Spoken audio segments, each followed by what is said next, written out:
90한 5, 6, 6, 7년은 아이가 그 즈음인데 그로부터도 피부에 닿는 것은 한 6, 7년, 7, 8년 있고 21세기 돼서 2003년 정도 되면서 본물이 터지더라고요. 그래서 우리 학생들 맞춤 많이 갖고 봤거든요. 계약을 하고도 안 되는 거예요. 그 내부의 저항이 엄청나게 큰 거죠. 노조뿐만이 아니고 아직도 기업은 공기업이 중심이고 그 다음에 기업들끼리 보호주의 무역의 분위기가 많기 때문에 어떻게 해서든지 외자가 들어오면 저항하고 밀어내려고 하고 소송 걸고 그 다음에 조인트 벤처 하게 되면 지분도 빼먹고 그리고 이제 이런 것들이 있으니까 이렇게 이제 다 열었다 들어와라. 90년대 그래가지고 우르르 갔는데 들어가서 다 망하고 다 털리죠. 인도를 모르는데. 네, 그래서 그때가 사실은 빗장을 열었다고 하지만 한국 기업은 실제로 들어가지 못하는 너무나 어려운 나라이기 때문에 그때가 이제 90년대라고 보면 되겠군요. 2000년대 초반까지. 네, 안녕하세요. 최준영입니다. 점점 깊어가는 가을 어떻게 건강하게 잘 지내고 계신지 궁금합니다. 다들 건강에 유의하시고 오늘도 인도에 관한 이야기를 이어서 해보도록 하겠습니다. 지난 시간에 우리나라보다 인도가 IMF 선배다 이런 이제 말씀을 해주시면서 우리 이광수 교수님께서 마무리를 하셨는데 오늘은 당연히 이제 궁금하죠. 우리와 같이 IMF를 겪으면서 어려움 어떤 또 사회 변화 있었는지 한번 이야기를 나눠보도록 하겠습니다. 안녕하세요, 교수님. 예, 안녕하세요. 네. 지난 시간에 이제 IMF가 우리보다 인도가 이제 먼저 겪었다라고 했는데 그게 몇 년이죠? 91년도에. 91년도. 예, 그러니까 우리보다 6년 먼저 이제 IMF를 겪었군요. 예. 보면은 교수님께서는 91년도에 인도에 그 당시 막 귀국했을 때입니다. 그 당시에 이제 인도에서 막 귀국을 이제 한국으로 귀국을 하셨을 때. 그래 이제 막 귀국을 했는데 젖먹이 애를 키우고 있어서 박사학위 논문을 제출을 못하고 네네. 결국 이제 한국에 와서 프린트를 해서 네네. 그걸 이제 제출을 해도 되겠냐. 그래서 뭐 그렇게 해라. 그래서 이제 델리 대학교는 2 years residential duty란 게 있어요. 그러니까 2년 동안은 네. 박사학위 학생은 2년 동안은 일절 다른 일을 할 수가 없어요. 돈을 버는 일은 할 수가 없어요. 오로지 논문만. 풀 스칼라십만 해야 돼요. 그러니까 시간 강사 같은 것도 다 못하게 오로지 연구직도 못하게 되고. 그게 사실 맞긴 한데. 그래서 이제 저는 그걸 이제 채우고 시간 더 이제 2년 6개월인가 됐으니까 다 오케이 사인 받았으니까 이제 프린트만 한국 들어가서 애가 있으니까. 왜냐하면 거기는 우리 컴퓨터가 도입이 아직 안 됐을 거거든요. 안 됐을 때거든요. 예. 그러니까 거기는 타이피스트 고용을 해서 타이피스트 다 찍어야 돼요. 네네. 그 박사학위 논문 그렇게 우리는 이제 그때 컴퓨터가 막 도입되기 시작했죠. 네, 도입이 돼서 도트 프린터 있고 막 그럴 때거든요. 맞습니다. 9핀 뭐 24핀 뭐 이런 게 있었죠, 보면은. 그래가지고 이제 그걸 한국 가서 해라 그렇게 하라고 그래서 막 들어왔는데 IMF가 이제 터져서 그걸 이제 가지고 이제 92년도쯤에 이제 은사님한테 가서 제출하고 사인 그랬거든요. 받으셔야 되니까. 그때 IMF를 터졌다는데 우리는 97년도 했잖아요. 예. 별다른 느낌을 못 받았어요. 인도에서 IMF가 생겼을 때는 예. 저는 뭐 이게 무슨 사건인가 정도로 느낌을 못 받은 사회 변화는 거의 모르겠습니다. 제 개인적인 그런 것인지는 모르지만 네네. 여름에도 가고 겨울에도 가고 이제 그렇게 했는데 왜 그런데 나중에 이제 공부를 하면서 보니까 우리는 97년도에 IMF 위기가 이제 IMF 돈 빌려서 IMF에서 요구하는 거 플러스 알파로 그 이상으로 이제 급진적으로 이제 바꿨죠. 급진적으로 몰아붙여서 그 중에 가장 심한 게 이제 은행이 파산이 되고 그 다음에 이제 소위 해고가 자유롭게 대량 해고가 이루어졌었죠. 예, 노동의 유연성에서 이제 그렇게 해서 엄청나게 많은 사람들이 길거리로 나앉았잖아요. 완전 폭삭 망해가지고 뭐 기억이 생생하죠. 그래서 이제 저 같은 경우는 97년도에 부산에 하니까 부산역에서 부산 진역까지 그 지하철로 한 두 정거장 정도를 점심 얻어먹으려고 줄 쓰는 그런 풍경이 이제 이렇게 일상화가 된 그런 것을 겪었는데 인도는 그게 아니었어요. 그게 아니었거든요. 전혀 그런 변화가 없었어요. 그래서 는 IMF라고 하는 것은 느낌이 별로 없었습니다. 그런데 왜냐하면 나중에 공부를 해보니까 인도는 점진적으로 자유화를 실시를 한 거예요. 그러니까 민영화라든가 자유화라든가 특히 외자 도입이라든가 생산을 국가가 통제하는 네네. 뭐 고전까지 라지브 간디 때만 해도 네가 뭐 한 달에 몇 개 생산하고 몇 개 생산 그 이상을 하지 마라. 뭐 소비재는 뭐 외자 들어오면 안 된다. 뭐 전부 다 그렇게 이제 됐잖아요. 근데 지금은 그것도 이제 풀어서 자유롭게 생산을 할 수 있는 이제 이렇게 하는데 품목 제한을 옛날에 포지티브 리스트에서 이제 네거티브 리스트로 이제 바뀌면서 점점 네거티브 리스트를 이제 이렇게 줄이는 예, 그냥 그런 단계에 있지 우리 같이 그렇게 막 엄청나게 그 광풍이 불지는 않았거든요. 사실 뭐 IMF 사태 보통 이렇게 표현하지만 이제 그런 이제 IMF 같은 나라 조직을 이제 그 동원하는 경우에는 국가가 이제 보통 이제 외환이 부족한 이제 그런 상황이 됐고 IMF가 이제 그 뭐 최근에는 좀 변했지만 과거 같으면은 이제 각종 규제를 철폐하고 그다음에 자율화 시장에 맡겨라 이런 것들을 이제 그 반대급부로 요구를 이제 하게 되는데 사실 인도 같은 경우는 이미 하고 있던 조치들을 이제 더 빨리 해라, 뭐 가시적인 효과를 내라 정도 수준으로 아마 이야기를 했던 모양이군요 보면. 제일로 큰 게 공기업을 매각해라. 아 공기업 매각 그건 뭐 우리나라에서도 이제 우리나라도 있었지만 우리나라는 그렇게 인도는 공기업이 규모가 어마어마한 중요하고 크잖아요. 예 나라가 뭐 언제 크다 보니. 근데 엄청나게 버틴 것 같아요. 인도 정부가 인도 공기업 매각에 대해서 IMF 측하고 하면서 네. 계속 시간 질질질질질 끌더라고요. 그거 이제 그 당시에 이렇게 지금 이렇게 쭉 보면 이게 리스트가 뭐는 자유화 대상 품목에 대상되지 해당되지 않는다. 뭐 품목을 이번에는 풀었다. 뭐 가장 심한 게 이제 국방 같은 거 지금은 뭐 모든 거 다 100% 다 풀었잖아요. 그러니까 이제 이런 것이 점진적으로 시간이 걸리면서 개혁을 했기 때문에 개방을 했기 때문에 우리 같이 큰 충격은 아니고 해고자가 발생을 해서 대량으로 막 사회 문제 되고 그런 것은 안 일어나고 외자가 많이 유치가 되는 쪽 그다음에 이제 자율화가 민영화가 많이 돼가는 민영화가 되면 전부 다 고용 유지 승계가 뭐 계속 이제 뭐 어느 정도까지 됐는지 모르지만 그렇게 해서 나라가 큰 탈이 안 난 것 같아요. 이 당시에는 그러면은 이제 지난 시간에 라지브 간디가 이제 실각을 하고 난 다음 시절이잖아요 보면. 그러면 이 당시에는 누가 수상이었습니까? 보면? 그러니까 이제 이렇게 됩니다.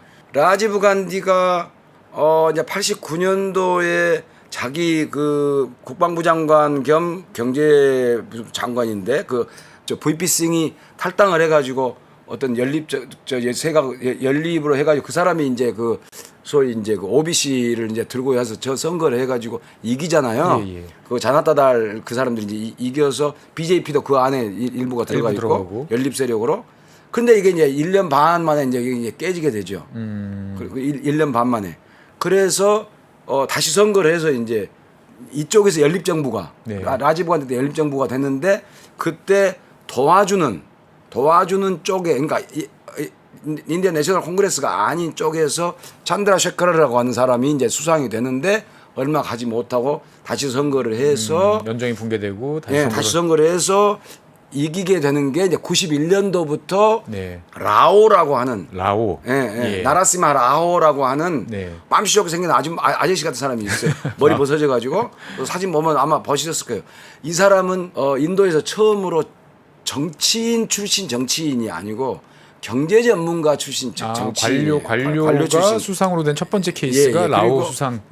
그리고 남부 인도 출신이에요. 남부. 그러니까 지금까지 전부 북부 인도에서 나왔거든요. 그러니까 남부 인도 출신의 경제 관료 출신의 한 사람인데 이 사람이 이제 IMF 같은 그런 것을 경제를 잘 알 거 아니에요. 개방하지 않으면 나라가 망한다. 이거 철저한 이제 자기 신앙을 가지고 있는 사람. 그래서 이 사람이 자기랑 같이 할 수 있는 경제기획원 장관 뭐 그런 급으로 실제로 경제를 이제 끌고 나갈 사람으로 한 사람을 이제 스카웃을 해서 이제 그때 당시에 세계적인 학자가 이제 2명이 있었는데 인도 출신의 학자, 경제학자, 인도 많잖아요. 뭐 아마르티아 센 같은 사람 많잖아요. 그러니까 이제 한 사람 이름이 갑자기 생각이 안 나는 이름이 빠테르는 아니고 비슷한 사람이 그 사람 런던 대학교 유니버시티 오브 런던 쪽에 있는 그 교수를 스카웃을 하려고 했는데 그 사람이 자기는 못한다. 자기 정치인은 못한다. 학자로만 돕겠다 해서 그 사람은 안 하고 네. 만모한싱이라고 이제 세계은행 총재도 하고 그랬을 거예요. 이 사람이 그럼 내가 할게 해가지고 이제 나중에 수상이 되죠. 나중에 수상이 되죠. 이 만모한싱이 처음에는 그러면은 이제 라오 수상 밑에서 뭐 재무부 장관이나 경제부 장관 그 정도 하죠. 포지션으로 오셨군요. 그 보면은. 이제 시크니까 이제 그 이 저 빠그리 여기 터반 두르고 이제 싱이라고 그러면은 다 그 시크라고 보면 되나요? 모든 시크는 다 싱이에요. 남자들은 네, 모든 시크는 다 싱. 모든 싱은 다 시크는 아니에요. 아. 네. 거기에 또 어떻게 부분 집합이 또 되는군요. 보면은. 예, 그러니까 싱이라고 이름을 가졌다고 그래서 내가 시크는 아닙니다. 아, 근데 시크는 다 싱. 시크는 다 싱. 알겠습니다. 남자는 여자는 가우르라고 그러고. 네네. 그래서 이제 이 사람들이 이제 적극적으로 이제 몰아붙이는데 이제 여기서 시작이 되는 게 소위 라이센스 라즈라고 하는 예. 인디라 간디 그러니까 네루 때부터 시작이 돼가지고 면면이 이 내려오는 인디라 공무원. 간디 라지브 간디까지 되는 그 엄청난 라이센스 라즈 라이센스 통치 인허가 통치를 해체를 해버렸죠. 예. 그 어떻게 보면 IMF를 적절히 활용했다. 뭐 이렇게 그렇죠, 볼, 이렇게 그렇죠. 볼 수도 있겠군요. 예, 예. 보면 야 너희들 계속 하고 싶으면 지금 우리가 지금 경제가 안 굴러가는 상황이니까 쟤네들한테 돈 빌려면 우리가 이거 할 수밖에 없어라는 명분으로 가지고 오히려 밀어붙인 예. 뭐 그러다 보니까 아까 말씀하신 대로 속도 조절도 좀 어느 정도 하고 예. 단계적으로 이렇게 넘어가는 예, 뭐 그렇지 우리처럼 정말 막 목에도 손이 나와야 될 정도로 막 이런 상황이었으면 반대가 라지브 간디하고 지금 불과 몇 년 차이 안 나는데 네. 그렇게 심하지 않았어요. 보통 IMF가 이제 내거는 조건 중에 우리나라 같은 경우는 그 당시에 그렇게 크게 해당이 안 됐지만 요즘에 뭐 이집트라든지 다른 데 보면 이 보조금, 뭐 식량 보조금, 연료 보조금. 인도도 전부 보조금 하여간 농업 무슨 보통은 이제 식량 뭐 이제 밀가루라든지 이런 데 대한 보조금이 있고 그다음에 이제 그 유류에 대해서 이제 일정 양만큼 이제 보조금 주고 했는데 분명히 IMF도 이제 그런 거 이제 하지 마라. 아마 이렇게 됐을 텐데 그러면 대부분 나라에서는 들고 일어나거든요. 막 난리가 나는데 인도는 이 당시에 있었죠. 그러니까 상당히 저항은 있었지만 네. 그래도 라지브 간디 때 같이 심하지는 않았던 것 같아요. 그러니까 제가 알기로는 이제 생필품이죠. 그러니까 네네. 비료, 설탕 뭐 이런 부분에 대해서 이제 보조금을 폐지하라고 이제 IMF에서 이제 정형을 해가지고 네. 실제로 폐지를 하는데 인도에서는 이제 농민들이 계속 이제 막 트랙터 몰고 이제 오잖아요. 네네. 계속 버티고 또 넘어가요. 그래서 이제 그 당시에는 나라가 경제가 어려우니까 그리고 이제 제가 이렇게 겪어보기로는 델리 시내에서 누구 집을 찾아가려고 하면 제가 떠난 지가 뭐 2, 3년, 3, 4년도 안 되는데 예. 집을 못 찾아가겠을 정도로 90년대 초반에 이제 한국으로 귀국을 하셨는데 네, 90년대 귀국했는데 중반쯤에 2, 4년, 3, 4년에 가려고 그러면은 집을 못 찾을 정도로 도시 풍경이 풍경이 바뀐 데가 많았어요. 어. 근데 그런데 이제 건축 붐이 일어나는 거죠. 건축 붐이니까 이제 주로 이제 플라이오버 그러니까 고가도로 그다음에 큰 뭐 인터섹션 생기고 교차로도 아파트가 그냥 막 고층 엄청나게 빌딩이 생기고. 이때부터 예. 이제 본격적으로 생기고 그리고 쇼핑몰 쇼핑몰이 막 생기고 그다음에 대규모 주택 단지라고 그럽니까? 뭐 예, 이제 예. 개발 그러니까 예. 빈 땅이 빈 땅이 예. 개발이 돼서 예. 뭔가 다른 용도로 이제 바뀌는 그러니까 우리 같으면 주택공사 개발을 해서 막 아파트를 이렇게 막 세우는 그게 90년대 중반부터 계속해서 일어나더라고요. 그리고 저는 개인적으로 이제 이렇게까지 됐었어요. 저희 은사님이 당뇨가 심했어요. 당뇨가 90년대 초에 그래서 그 혈당 검사한 거 있잖아요. 예, 이렇게 예. 이게 피로 이렇게 내 가지고 피 찔러가지고 이렇게 해서 예. 뭐 종이 같은데 이렇게 해서 검사지로 이렇게 검사지로 하는 거 있잖아요. 그게 없어요.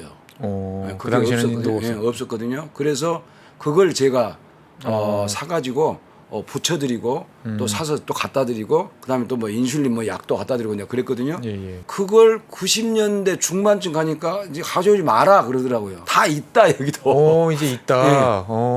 그 어떻게 보면은 이제 뭔가 사람의 수요에 맞추는 공급이 이제 되기 아니 시작을 이제 그러니까 외국 상품이 들어오는 거예요. 자유롭게 이제는. 이제 들어오기 시작을 한다. 뭐 존슨앤존슨인가 무슨 뭐 어떤 거 뭐 이런 게 글로벌 대기업들이 들어와서 이제 들어오는 거예요. 오리지널이 저는 피부로 느꼈어요. 오리지널이 막 들어오는군요. 이제. 네, 그래서 몇 년 동안 내가 그걸 대드렸는데 그걸 가져오지 말라고 그러는 거예요. 그래서 야 인도도 좋아졌다. 세상이 바뀌었군요 보면은. 이제 전화가 네. 아까 PCO라고 그랬잖아요. 예. 거기 가면 이제 STD. STD. 네, 그 이제 ISD. 그러니까 스테이트 투 스테이트 주에서 주로 하는 것도 시외 전화, 시외 전화, 장거리 시외 전화. 그다음에 이제 국제 전화. 예. 믿을 수가 없어요. 오. 거기 가가지고 네네. 딱 저 ISD라고 적어놓은 거 가서 전화 좀 합시다. 그럼 뭐 하라는 거예요. 그러면 띠띠띠띠띠 누르면 예. 전화하고 돼요. 똑같이 우리하고. 우리나라 1980년대 이제 DDD가 처음 이제 등장한 이제 그게 90년대군요. 예. 그럼 나중에 딱 몇 분 몇 초 해가지고 딱 영수증 딱 나오면 딱 돈 주고 하는 건 이게 도대체 인도가 왜 이러나. 그때가 이제 90년대 이 라오가 본격적으로 하면서 제일로 저거 하는 게 이제 외자 유치. 그래야 살아남을 수밖에 없어요. 외자 유치가 본격적으로 늘고 그때 당시에 소위 NRI라고 하는 사람들. NRI? 예. 그러니까 non residential Indians. 그러니까 인도 교포. 네네. 예. 그러니까 그게 이제 덩샤오평이 화교들- 중국에서 화교해가지고 자금을 땡겼잖아요. 예. 여기에 영향을 받은 거죠. 그 사람들도 중국하고 똑같이 자기 고향, 자기 조국에 대한 그런 게 많이 있거든요. 당연히 있겠죠. 그러니까 그 사람들 특히 싱가포르, 뭐 두바이, 뭐 이런 데서 엄청나게 많이 땡겨가지고 공항에서 이렇게 보면 막 무비 카메라 막 이런 거 막 그냥 캠코더 막 이런 걸 막 그냥 막 갖고 옛날에는 못 가지고 들어갔어요. 그렇죠. 다 내가 그거는- 쓰는 카메라다 해도 다 세관이랑 싸우고. 세관이랑 막 싸우고 막 그랬거든요. 지금 다 가지고 막 90년대부터. 90년대 한 중후반쯤 된 것 같아요. 어떻게 그러니까 이제 그게 보면- 변하기 시작을 하는 어떻게 때입니다. 보면은 참 그러니까 인도라는 나라가 우리랑 비슷한 면도 있고 또 중국이랑 비슷한 면도 있고 예, 이런 게 예, 그런 예. 거군요. 그러니까 어떻게 보면 우리는 오로지 이거를 이제 국제기구라는 공식적인 루트를 통해서 돈을 받아야만 우리는 이 문제를 돌파를 할 수 있었던 게 우리 IMF인데 예. 인도는 그래 우리 너희들 시킨 대로 문 열게 예.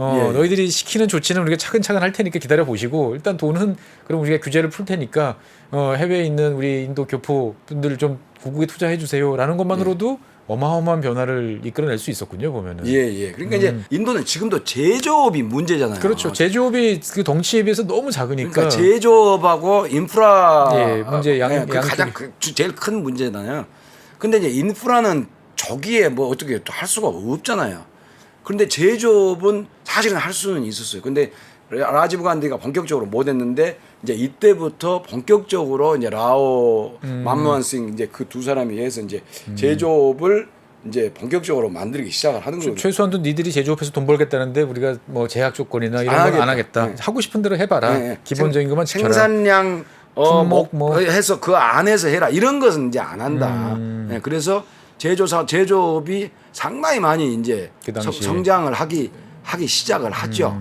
그런데 반대도 뭐 그렇게 많지가 않고 왜냐면 피부로 살림살이 좋아지는 게 느껴지니까. 좋아지니까. 예. 그러니까 당장 약 구해줄 수 있고 뭐 이럴 수 있으면 그때요. 그때 이제 또 사적 이야기를 좀 많이 하는데 제가 인도 어학과 교수잖아요. 네네. 인도 어학과에 그 당시만 해도 그러니까 우리는 힌디를 주로 배웠어요. 그러니까 외국어 대학이라고 하는 게 언어를 중심으로 배우는 게 외국어 대학이에요. 근데 저는 인도는 비즈니스 랭귀지가 영어다. 예. 그러니까 힌디 해봤자 아무 필요가 없다. 그러면 인도는 인도를 전공 안 한 사람이 강점이 있는 게 힌디가 아니고 인도는 힌디를 쓰면 우습게 보이고 오히려 이렇게 낮춰보고. 그러니까 힌디가 아니고 인도의 여러 가지 상황, 사회, 경제, 정치 상황 그 인도란 나라가 워낙에 어려우니까 이거 해야 된다라고 학교 측도 아무리 이야기를 해도 네 과만 달리 할 수가 없다 해가지고 인도 어학과를 계속해서 달고 힌디를 가르쳤어요. 저도 가르쳤어요. 뭐 어쩔 수가 없어요. 근데 학생들한테 많이 미안했죠. 이거 가르쳐봤자 필요가 이거 없는데. 아닌데. 예. 그런데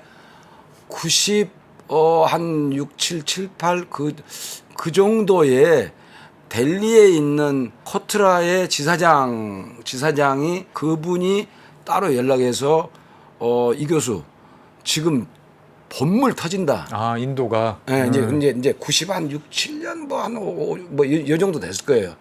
본물이 터진다. 그러니까 애들 빨리 준비시켜라.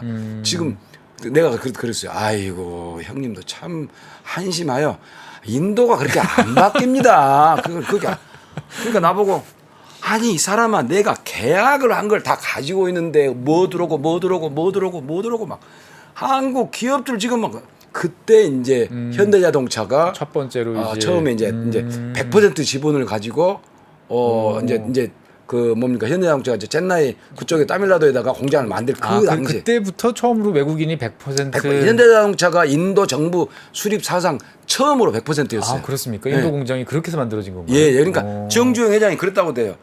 이제 가서 뭐 저 헬리콥터 하나 띄워라 해서 띄워가지고 쭉 보면서 저기서 여기까지 여기까지 금 그어서 내가 할게. 예, 그렇게 해가지고 이제 그 타밀나도 거기서 이제 이렇게 해줘서 주정부에서 해줘서 그랬다고 하더라고요. 가장 첫 번째 100%. 예. 그래서 이제 지분 100%를 했거든요. 그러니까 그 당시에는 이제 전부 다 합작 회사잖아요. 합작. 그렇죠. 예, 합작 회사인데 그런 분위기가 있었다는 거예요. 그래서 이제 그것만 믿고 이제 애들 했는데 안 오는 거예요. 오퍼가 학생들 취업 시간도 오퍼가 안 와요. 그래서 내가 코토라 관장님한테 그거 봐라 내 말이 맞지 않냐. 예? 쉽게 안 바뀐다니까. 나는 경제는 잘 모르지만 쉽게 안 바뀐다. 네네. 90 한 5, 6, 6, 7년은 아이가 뭐 그 즈음인데 그로부터도 피부에 닿는 것은 한 6, 7년, 7, 8년 있고 21세기 돼서 2003년 정도 되면서 본물이 터지더라고요. 그래서 우리 학생들 맞춤 많이 봤거든요. 그 대신 영어 잘하는 놈들을 이제 중심으로 해서 이제 취업하고 아무래도, 힘드는 예. 필요가 없고 그래도 했는데 그 정도로 계약을 하고도 안 되는 거예요. 도장 찍었다고 바로 일 되는 건 되는 아니고 게 아니에요. 그 내부의 저항이 엄청나게 큰 거죠. 노조뿐만이 아니고 지역 차원에서의 뭐 여러 가지 문제들. 아직도 기업은 공기업이 중심이고 그다음에 기업들끼리 보호주의 무역의 분위기가 많기 때문에 어떻게 해서든지 외국 기업이 외자가 들어오면 저항하고 밀어내려고 하고 소송 걸고 그다음에 이제 조인트 벤처 하게 되면 지분도 빼먹고 그러니까 이제 이런 것들이 있으니까 인도는 잘 모르고 우리나라 기업들이 예. 그러니까 이렇게 이제 다 열었다 들어와라 90년대 그래가지고 우르르 갔는데 들어가서 다 망하고 다 쫄딱 다 털리죠. 인도를 모르는데. 예, 그래서 그때가 사실은 빗장을 열었다고 하고 정부에서는 뭐 외자 유치가 얼마나 됐다. 그다음에 이제 뭐 제조업이 뭐 어디서 어디까지 뭐 이제는 네거티브 리스트 몇 개만 남았을 뿐 다 열었다고 하지만 한국 기업은 실제로 들어가지 못하는 너무나 어려운 나라이기 때문에. 그때가 이제 90년대라고 보면 되겠군요. 예, 2000년대 예. 초반까지라고 보면 되겠죠. 2000년도 초반까지가 그렇습니다. 그러니까 어떻게 보면은 이제 그 서방에서 나온 뭐 인도의 경제 이런 거 보면은 이제 그 싱이라는 이름의 이제 이분이 이제 수상이 됐던 시절이 인도가 이렇게 본격적으로 이렇게 쫙 넘어와서 이때부터예요. 그래서 이제 나라시마 라호부터요 사실은. 그때부터군요. 그래서 뭔가가 바뀌었다라고 이제 하는데 사실 인도는 이제 그 당시에 보면은 뭐 우리나라나 이제 일본이나 이런 나라에 대해서도 되게 그 적극적으로 뭔가 했던 기억들도 좀 나고. 그렇죠. 예. 그러니까 지금 보면 이 당시만 해도요. 좀 막 생생하게 기억이 나는데 한국 기업이 훨씬 많았어요. 일본보다. 일본 기업보다. 훨씬 많았어요. 일본은 이상하더라고요. 왜 그렇게 저렇게 안 들어오지? 그러니까 부자 동네 뉴델리의 와산트 비하르 같은데 그 부자 동네 가면 일본 사람 별로 없어요. 한국 사람들은 그 당시부터 벌써 한국 사람들 많이 있는데 90한 5, 6년, 6, 7년 뭐 이런 때 많이 있는데 IMF 터지기 직전까지는요. IMF 터지고 난 뒤로 이제 움찔을 했지 그 터지기 전에는 막 무슨 파티 벌어진 줄 알 정도로 흥청망청하게 쓸 정도로 장사를 많이 잘했어요. 특히 그때문에 대기업들 대우 같은 거 정말 장사를 잘했다고 그래가지고 그런데 지금은 완벽하게 역전이 돼가지고 일본 기업들이 훨씬 일본 기업이 훨씬 많고 한국 기업은 고전을 면치 못해요. 대기업 몇 개 빼고 나면은 그렇죠. 그냥 그게 뭐 차이가 뭐냐면 인도가 동남아시아를 쳐다보기 시작할 때가 이때부터입니다.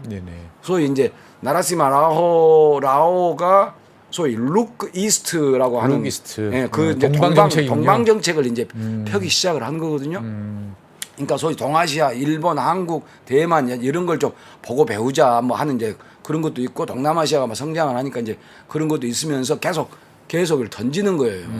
그런데요, 인도는 그걸 알아야 돼요. 인도는 자기 나라한테 이익을 줄 사람을 선호하지 자기한테 와서 빼먹기만 하고 그건 별로 좋아하지 않아요. 철저하게 구별한다. 그러니까 정확하게 구별한다. 니들이 우리한테 와서 가져갔으면 너희도 만큼 니들도 뭔가 우리한테 주라라고 하는 거예요. 근데 한국 기업들은 그걸 못 해요. 그러니까 계속 수출해가지고 그냥 막 이렇게 수출 수입 격차가 남에도 불구하고 그것만 하는 거예요.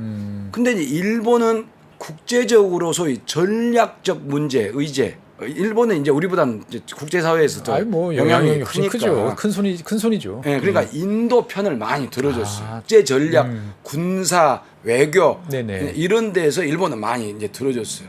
그래서 그 여파가 나중에 이제 그게 이제 바뀌기 시작을 하죠. 그게 이제 본격적으로 바뀌는 게 이제 모디 정부 이제 들어오면서 그게 이제 98년도 핵 개발 핵무기 실험 한 이후로 본격적으로 이제 바뀌기 시작을 합니다. 다음 시간 뭐 이제 이야기가 되겠지만 핵 개발은 라오 때부터 본격적으로 하거든요. 그렇죠. 예, 이때부터 준비를 해요. 이때부터 해가지고 원래 처음에 개발은 이제 인디라 간디 때 한방 이제 하다가 했지만 그건 상징적인 의미였고 예. 실제적인 정말 이제 핵무장이라고 이제 핵을 보유한 국가로는 이제 90년대지 않습니까? 예. 라오 때부터 하는데 그때 파키스탄하고 막 경쟁적으로 근데 이제 이때는 이제 결국 이제 그 실험을 이제 못 하죠. 못 하고 그러니까 인도란 나라는요. 나는 참 뭐 존경까지는 아니지만 고급스러운 나라다라고 생각하는 게 정권이 바뀌었다고 해서 큰 정책이 송두리째 니들 것이기 때문에 나는 무조건 니들 것 다 받고 뭐 이런 식으로는 안 해요. 그러니까 큰 틀은 그냥 계속한다. 네, 큰 틀은 그냥 가는 거예요. 큰 틀에서 예를 들어서 무슨 라이선스 라즈 같은 경우는 이제 조금씩 바뀌는 거지만 핵무기 같은 경우도 마찬가지거든요. 우리가 준비했는데 사정상 어떻게 해서 못해서 넘어갔다 그러면 고스란히 그대로 넘어가서 이걸 이제 나중에 조용히 있다가 BJP가 그걸 이제 터뜨리는 거거든요. 콩그레스 인도 국민회의가 다 만들어 놓은 것을 BJP가 이제 한 거거든요. 그러니까 이 부분에서 외교적 전략적 국제 문제에서 외부로부터 지지도 많이 받고 그래야 될 필요성이 있을 때란 말이에요. 인도가 타이밍을 잘 보다가 이제 경제만 수출만 하려고 하지 말고 근데 그때 이제 일본 사람들이 이제 상당히 많이 이제 인도 편을 많이 들어주죠. 그러면서 이제 인도는 급격하게 가까워지고 일본은 인도에 대한 전문가가 많이 계시더라고요, 정말. 엄청나게 많습니다. 우리나라는 뭐 인도 역사 전문을 하는 교수로 뭐 한두 사람 두 사람 정도밖에 없는 정도인데 일본은 100명도 넘거든요. 저도 인도에 관해서 뭔가 좀 디테일하게 찾아보고 싶다 그러면 영어로 찾아보든지 아니면 일본어로 찾아보거든요. 일본 책 보시면 돼요. 일본어로 찾아보면 의외로 정보들이 많고 아주 정리 잘 돼 있어가지고 도움이 많이 됩니다. 그래서 이제 이때부터 일본 사람들이 신도시를 뭐 개발을 해서 일본 기업인들만 따로 사는 신도시를 개발을 해서 뭐 20년간 뭐 한다 뭐 어쩐다 뭐 그런 이야기들이 계속해서 이제 지금도 뭐 인도에서 최고 자동차 회사는 여전히 이제 그 일본 회사지 않습니까? 스즈키 회사가 지금도 막 판매율 1위, 시장 점유율 1위일 거의 거예요. 뭐 과반 이제 정도 될 겁니다 보면은. 그러니까 어떻게 보면 이 당시에 우리도 참 인도와 더불어서 이제 여러 가지 상황들을 겪고 변화하고 했었는데 지나 보면 참 아득한 옛날 이야기 같기도 하고 다른 한편으로는 엊그제 같기도 한 이제 그런 모습인데 90년대 인도는 참 우리나라처럼 큰 변화를 많이 겪었다 정도로 이제 볼 수 있고 그 바뀌는 방향이 기본적으로는 자율화, 경쟁, 시장 이런 쪽. 그러니까 어떻게 보면 우리가 공기업의 민영화 우리가 겪었던 모습하고 계속 비슷하네요 보면. 그거 똑같은 뭐 같은 방향으로 가는 것 같아요. 그러니까 글로벌 흐름이라는 게 세계의 흐름이라는 게 그렇게 같고 거기에 맞춰서 각국이 움직이는 그 큰 틀은 같았다라고 이제 봐야지고 교수님께서는 그 당시에 이제 우리 기업들이 좋은 기회를 많이 받았는데 어떻게 보면은 지금 생각해보면 좀 아쉽다. 더 잘할 수 있었을 텐데라는 말씀도 같이 해주신 것 같습니다. 그러면 이제 이렇게 해서 이제 만무한신 시절까지 21세기 초반까지라고 봐야 되나요? 90년대 후반? 이제 96년, 98년 선거에 96년에 잠깐, 그냥 98년부터 본격적으로 이제 BJP가 이제 등장을 합니다. 그러면 이제 현대 인도를 이끌고 있는 BJP 어떻게 보면 벌써 그 흐름이 한 20년을 이제 끌고 가고 있다고 보는데 그러면 정말 우리가 이제 체감하고 있는 인도의 현재 경제 흐름 최근 한 20년에 대해서는 다음 시간에 계속 이어서 말씀 나눠보도록 하겠습니다. 네, 이번 시간에는 인도의 IMF, 인도도 IMF를 갔었다. 그런데 그 충격은 일단 일반 국민들 입장에서 봤을 때는 그닥 우리처럼 그렇게 격렬하고 아주 독하지는 않았다. 그러면서 인도는 많은 변화를 이제 시작을 하는 시기가 1990년대라고 이제 보시면 될 것 같습니다. 네. 오늘까지 해서 20세기 인도 경제는 이제 이렇게 마무리가 되는 것 같고요. 다음 시간에는 21세기 인도에 대해서 계속 이야기를 해보도록 하겠습니다. 함께해 주신 이광수 교수님 대단히 감사합니다. 예, 고맙습니다.